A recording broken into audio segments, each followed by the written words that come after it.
प्यार का नया सवेरा। पार्ट 7। नदी के साय में। आज समुंदर और ऋतु नदी किनारे पैर डुबाकर बैठे हैं। ये ऋतु की पसंदीदा जगह है। आज शाम ऋतु समुंदर को यहाँ ले आई है। इन कुछ दिनों में समुंदर ने ऋतु से काफी दोस्ती कर ली थी। 2 साल से समुंदर इस दोस्ती का इंतजार कर रहा था। आज इतने दिन बाद पूरा हुआ। फिर एक दिन अचानक शाम के समय बहुत सारे गुलाब लेकर समुंदर ऋतु से मिलने आया था। ऋतु के चेहरे से ही साफ दिख रहा था कि वो बहुत खुश हुई थी। समुंदर ने शादी रोक दी है ये सोचकर कि ऋतु से बहुत अच्छी दोस्ती होगी, फिर शादी करेगा। 2 साल से वो ऋतु को देख रहा था और समझ गया था कि कोई तभी अपने स्वभाव के विपरीत व्यवहार करता है जब दिल का दर्द बहुत गहरा होता है। समुंदर ने सोचा जब तक फिर से ऋतु चंचल नहीं हो जाएगी तब तक वो शादी नहीं करेगा। उस दिन छत पर ऋतु से मिलने के बाद उनका रिश्ता काफी आसान हो गया था। ऋतु फोन उठाने लगी थी और उससे बातें भी करने लगी थी। समुंदर जब मिलने आता हमेशा फूल लेकर आता, क्योंकि उसे पता था कि ऋतु को फूल बहुत पसंद है। आज शाम समुंदर ऋतु के घर गया था।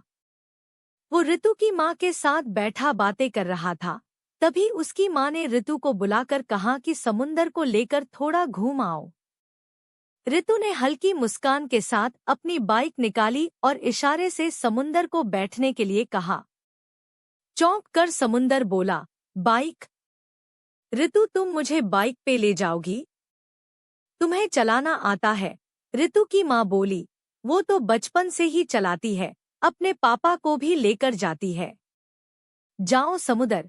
थोड़ा डर लग रहा था समुंदर को, साथ में ये बात अच्छी लग रही थी कि कहीं ना कहीं ऋतु धीरे धीरे ठीक हो रही है, पुरानी ऋतु बन रही है। कुछ जगहों पर बाइक लेकर घूमने के बाद अब दोनों नदी के किनारे बैठे हैं। समुंदर कुछ कहने ही वाला था, तभी ऋतु बोली, आपको नौकरी करते हुए कितने साल हो गए? समुंदर को अच्छा लगा कि ऋतु उसके बारे में जानना चाह रही है। समुंदर सिर हिलाते हुए कहा, करीब 6-7 साल हो गए। ऋतु ने धीरे से कहा, अच्छा। फिर दोनों चुपचाप बैठे रहे। ऋतु ने पानी से अपने पैर उठाए और पेड़ के सहारे टिककर बैठ गई। नदी के बीच की ओर उदासी भरी नजरों से देखते हुए ऋतु अचानक बोली, मैं पहले रोज यहाँ आती थी, अपने दोस्तों के साथ। एक दिन शाम को माँ ने मुझे बहुत डांटा था, शायद मैंने कुछ शरारत की थी। गुस्से में मैं बाइक लेकर अकेली यहाँ आ गई। मैंने देखा कि मेरी जगह पर कोई और बैठा हुआ है। मैं गुस्से में थी। पास जाकर देखा कि वो एक लड़का था, मुझसे शायद थोड़ा बड़ा। मैंने कहा, यहाँ से उठो, यहाँ मैं बैठूंगी। उसने मुझे अजीब तरीके से देखा। मैंने जवाब दिया, इस तरह देखने से कोई फायदा नहीं, ये मेरी जगह है और यहाँ सिर्फ मैं बैठती हूँ। उसने नाक भौं सिकोड़कर फिर से देखा। मैंने फिर कहा, तुम हटकर कहीं दूर बैठो। फिर वो हंसकर बोला, क्या तुम्हारा नाम यहाँ लिखा हुआ है? मुझे गुस्सा आ गया और इस बेवकूफ़ी भरे सवाल पर मैंने उसका कॉलर पकड़कर उसे उठाया और यहाँ से दूर फेंक दिया। फिर मैं यहाँ बैठ गई। वो लड़का हैरानी से मेरा मुंह ताक रहा था।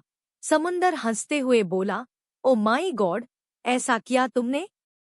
बेचारा लड़का तुम्हारी जगह पर बैठा था इसलिए उठा के फेंक दिया? कितना जबरदस्ती था लेकिन। फिर क्या हुआ? ऋतु के चेहरे पर कोई बदलाव नहीं आया। वो एक ही दिशा में दूर तक देखती रही और समुंदर सोच रहा था कि ऋतु पुरानी बातें भूलकर ठीक हो रही है। ऋतु अपना दिल खोलने लगी है। समुंदर को अच्छा महसूस हो रहा था। कहानी जारी रहेगा अगले पार्ट में।